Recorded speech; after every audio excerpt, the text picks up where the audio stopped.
Visai neseniai Seimo nario alga pakilo beveik dvigubai.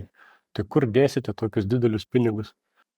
Oi, žinokit, turbūt fantazijos tikrai užteks, tuo labiau, kad kadangi atėjęs esu iš verslo, tai tikrai esu uždirbęs šiek tiek pinigų ir tos fantazijos ir tada turėjau, tai čia ne problema, bet tas atlyginimas jis toks sąlyginai pakilęs, nu, argi normalu, kad, sakykime, rinkti tautos atstovai dirba ten už 2000 ir varto ten tuos milijonus biudžeto ir priima tokius pakankamai reikšmingus klausimus tiek visuomeniai, tiek ir verslui ir panašiai.